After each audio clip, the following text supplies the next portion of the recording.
Bonjour, c'est Gilles du site boursicoté.com. Voici l'analyse technique des principaux indices mondiaux pour cette journée du vendredi 15 février 2013. Et donc, à titre de comparaison, je vous propose de bien mémoriser ce graphique journalier de l'indice parisien CAC 40. Et nous commençons tout de suite cette analyse par une analyse du DAX. Donc DAX qui est toujours sur une dynamique plutôt haussière, malgré donc une dynamique de fond moyen terme, malgré ici cette cassure des 7634 qui correspondait à une zone de point bas. A noter que la zone qui correspond au 3710 sur le CAC 40 ici n'a pas marqué d'overlap, c'est-à-dire que nous avions ici ce point bas du 31 janvier qui correspond à 7764. Et bien sur le premier rebond technique nous en sommes loin, et sur le deuxième rebond technique donc qui s'est fait ici, qui se faisait sur la même valeur que le premier que nous avons là, eh bien nous sommes légèrement au-dessus, mais pas encore au niveau de ce précédent point bas. Donc c'est là qu'on voit aussi un petit décalage par rapport au CAC 40. Quoi qu'il en soit, le DAX ici a marqué donc une phase de cassure baissière. Nous avions une petite dynamique court terme ici à la hausse. La cassure donc a été effectuée. On est venu marquer un point bas sur cette phase de dynamique. Nous avons un retracement de Fibonacci qui nous donne un potentiel retournement dans la zone 50-61-8, donc qui se situe avec un plus haut à 7744 points sur le DAX. Donc nous avons eu une confirmation baissière hier, sans pour autant casser ce support. Alors ce support que j'ai réajusté puisque précédemment il partait ici des deux plus bas, mais il semblerait que cette zone ici reprenne bien la zone de support, donc reste à confirmer. Il faudra vraiment voir si cette zone ici est significative, mais sur cette zone de contact on voit bien que c'est assez cohérent. Donc pour confirmer ici cette continuité baissière, nous sommes aussi en attente d'une confirmation sur le CAC, même si les cours remontent légèrement à la hausse en ce début de journée. Eh bien, il faudrait casser cette zone. Donc au moment où je fais cette analyse, on est à 7635 sur le futur DAX. Donc on est venu tester 7605. Donc on est sur le futur. On est en train d'attaquer ici ce support, mais pour l'instant les cours remontent. Donc on ne serait pas en train d'effectuer une cassure, mais plutôt un test. Donc pour l'instant, pour confirmer ce mouvement baissier, on attend une cassure plus forte ici de cette zone de support qui, je le rappelle, reste à confirmer, mais surtout la confirmation d'une poursuite d'un mouvement baissier sera actée sur une cassure des 7537, donc sur le plus bas ici de la séance du 6 février. Du point de vue des analyses, donc nous avons un DAX qui est plutôt ici sur une phase de consolidation après la forte hausse qu'a connu l'indice en décembre et janvier. On a ici une phase de fin de consolidation sur le stochastique et une dynamique de retournement à la hausse qui est en train de s'invalider sur le MACD avec des volumes assez équilibrés et une hausse de la volatilité. Donc pour l'instant, à confirmer, le fait de venir casser ici cette zone des 7744 sur le DAX aurait tendance à invalider le début de dynamique baissière que nous avons ici sur cette phase, et donc pour revenir tester dans un premier temps ici la zone des 7779 qui était précédemment la zone de résistance ici du mois de janvier, et qui serait un premier objectif d'invalidation de cette tendance baissière, avec bien sûr à terme une possibilité de rejoindre les récents plus hauts annuels, à savoir les 7871 points. Nous continuons avec le FTSE, donc l'indice anglais qui se trouve dans une dynamique bien mieux orientée à la hausse, puisque nous avons eu une cassure des récents points hauts récemment, alors même que les autres indices européens se situent dans une phase de consolidation. Donc cet écart avait déjà été constaté la semaine dernière. Je vous avais indiqué que la dynamique était beaucoup plus forte sur le FTSE que sur les autres indices européens. Donc nous sommes venus ici marquer un point bas significatif, et ce point bas significatif me permet de valider un petit peu le réajustement que j'ai fait sur le support du DAX, puisque nous voyons que un dépassement ici un peu plus gros nous permet de valider ici cette zone de point bas. Et qu'est-ce qui fait que cette zone de point bas serait plus significative que l'autre? Et bien tout simplement en faisant un duplicat de ce support pour le placer ici sur les zones de résistance, nous pouvons constater que cette zone est tout à fait cohérente et qu'elle correspond à des des contacts, hein, on le voit sur les plus hauts qui sont significatifs. Donc nous avons ici une validité de ce range haussier qui est confirmée par la cassure des récents points hauts. Donc nous sommes ici dans une phase de continuité haussière sur le FTSE que nous ne retrouvons pas sur les autres indices. À noter ici sur cette phase de hausse, la phase de consolidation qui est à peine venu dépasser ici le 23,6% et qui a recréé tout de suite une dynamique, donc vraiment une consolidation de très faible envergure. Attention toutefois à cette bande de Bollinger qui se resserre vers la zone de support qui pourrait aider à provoquer une phase de sortie. Donc sur le FTSE, nous sommes clairement orienté à la hausse. Le point bas significatif se trouve ici à 6216 points, donc c'est la zone qu'il faudrait casser pour faire basculer le FTSE dans une tendance baissière de consolidation. Mais du point de vue de la tendance de fond, on est clairement orienté à la hausse sur cet indice. Les indicateurs sont sortis de leur zone de surachat, hein, puisque nous avons eu ici une petite phase de consolidation horizontale sur laquelle je vais venir, hein, donc cette phase de consolidation bien identifiée ici sur le MACD et même sur le stochastique, avec une volatilité en légère hausse. Donc pour synthétiser, on a eu ici une phase de hausse très dynamique avec inscription d'un nouveau point haut qui a été résistance, hein, puisque la zone ici est 6354 points, s'est imposée comme une zone de résistance.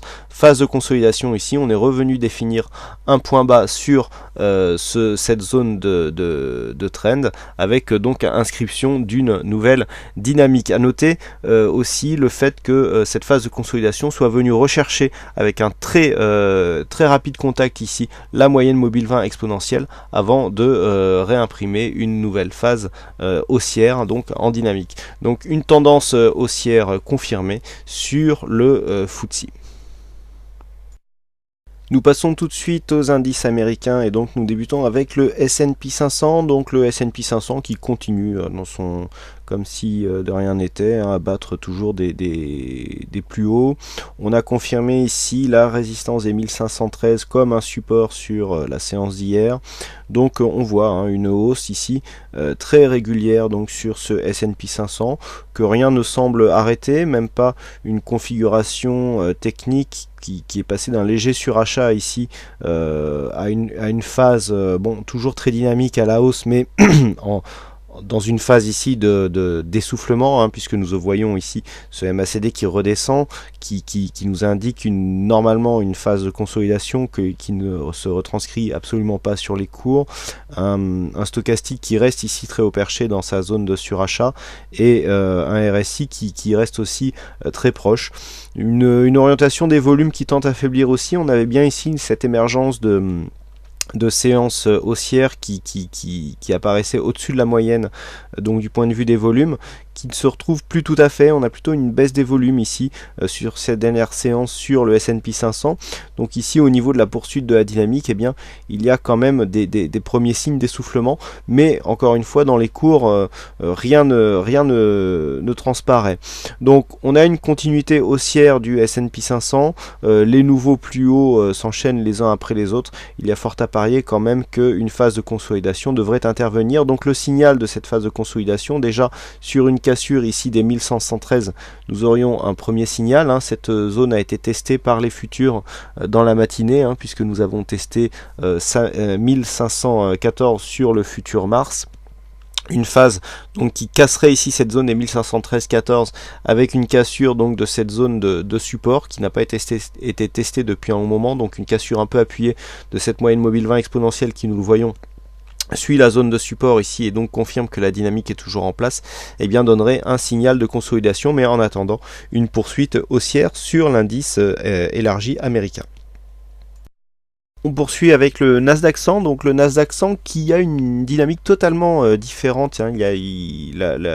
La décorrélation est assez intéressante entre le Nasdaq et le S&P 500. Autant le S&P 500 se situe dans une phase haussière, autant le Nasdaq a du mal, hein, puisque nous avons ici franchi cette zone de résistance alors qu'il avait été attaqué ici sur cette phase avant une légère redescente. Vous voyez, on n'a toujours pas cassé ici cette zone des 2713, et puis suite à ce doji en croix, eh bien nous avons marqué un gap haussier, et depuis ce gap, eh bien agit comme une zone de support, hein. Ce matin déjà la zone des 2760 61 a marqué un point bas sur le futur Mars, ce qui constitue une confirmation ici que cette zone de gap eh bien, agit bien comme une zone de support. Donc nous avons ici une phase de hausse qui se fait par palier. Nous avions eu une tentative ici sur ce doji qui avait marqué un échec de franchissement. Nous avions déjà un gap similaire entre ces deux bougies. Donc là ici on avait, alors on n'a pas validé une étoile du soir puisque nous n'avait pas une bougie assez pleine ici du point de vue de la bougie de sortie ni même de la bougie d'entrée, mais on voit que le premier franchissement ici avait été infructueux et donc avait provoqué un échec. Et donc sur ce deuxième essai, puisque ici cet essai hors gap eh bien, avait été invalidé aussi par la séance du 4 février, eh bien, sur cet essai il semblerait que la zone de gap fasse bien support sur la suite de la tendance. Donc cette zone des 2760 points sera certainement retestée prochainement. Une cassure de cette zone avec ici un retour dans la zone d'évolution précédente en range eh bien, pourrait marquer une attaque beaucoup plus directe ici sur ce support. Alors nous n'avons que deux zone de support. Cette zone ici n'était pas totalement significative, on n'a pas de réelle reprise dynamique à partir de cette phase de point bas, donc personnellement j'attends un troisième point pour confirmer cette zone de support, quitte à bouger légèrement, à réajuster le placement de ce support, mais pour l'instant on est dans l'attente d'une poursuite de la dynamique. Je rappelle que depuis ici cette phase de rebond, on a ici une évolution en range, donc quand je vous disais que le Nasdaq fonctionne par palier, on a ici une évolution en range avec, vous voyez, la même chose que ce que nous avions ici, une tentative ici de sortie, reprise qui provoque une phase de consolidation. Ensuite on franchit la zone en gap, le gap sert ici de zone de support, nous avons ici cette zone de support donc qui n'a pas permis un comblement de ce gap, et puis après de multiples tentatives de sortie, hop, inscription d'un nouveau gap qui s'inscrit comme une zone de support et donc qui définit une nouvelle zone de range. Donc un schéma similaire sur le Nasdaq qui nous indique que eh bien, pour l'instant la dynamique se fait par à coup, mais reste tout de même orientée à la hausse. Donc la zone ici à invalider pour réellement invalider la suite de cette tendance, eh bien, serait déjà un comblement rapide du gap, avec pourquoi pas une attaque ici de ce support, même si nous n'avons que 2 points significatifs. Donc le Nasdaq toujours sur une tendance haussière moyen terme, même si la tendance court terme paraît neutre à brève échéance. Et enfin nous terminons avec l'indice japonais, donc le Nikkei qui continue ici sur sa dynamique haussière. Malgré tout nous commençons à ressentir ici une petite phase d'hésitation. Nous avons donc constaté un nouveau plus haut sur le Nikkei à 11 498, donc à l'assaut des 11 500. Du point de vue des indicateurs, nous avons un affaiblissement de la tendance qui se ressent. Ici on voit le stochastique qui redescend, un peu comme, le RSI qui redescend, un peu comme s'il y avait une phase de consolidation. Le stochastique a marqué aussi une phase de baisse avant de réintégrer la zone de surachat. Et puis au niveau du MACD, nous avons une oscillation beaucoup plus hésitante avec ici des histogrammes qui sont revenus marquer ici des points de contact sur la zone négative, sur la zone inférieure, et donc ici une oscillation qui marque un manque de dynamique, une volatilité qui remonte aussi légèrement. Donc nous avons ici des signaux, même si on voit que la dynamique paraît toujours très forte sur le Nikkei, d'une temporisation court terme. Nous avons ici cette zone de support résistance qu'il faut réévaluer, qui suite à cette cassure joue bien pour l'instant son rôle de support. Donc pour l'instant, tant que cette zone ici des 11 000 points n'est pas franchie à la baisse, il n'y a pas de remise en cause de la dynamique haussière. Malgré tout, nous avions une première dynamique ici directe qui avait été cassée. Nous avons retrouvé ici ce support comme une résistance, mais nous n'avons pas de signal de retournement. Donc pour l'instant, on est dans une poursuite du mouvement. À noter ici les bandes de Bollinger qui commencent à s'écarter de cette zone de support. Tant qu'on reste ici entre la bande de Bollinger et la moyenne mobile 20 exponentielle, la dynamique peut se poursuivre, mais un infléchissement ici de cette dynamique pourrait nous marquer le début d'une phase de consolidation.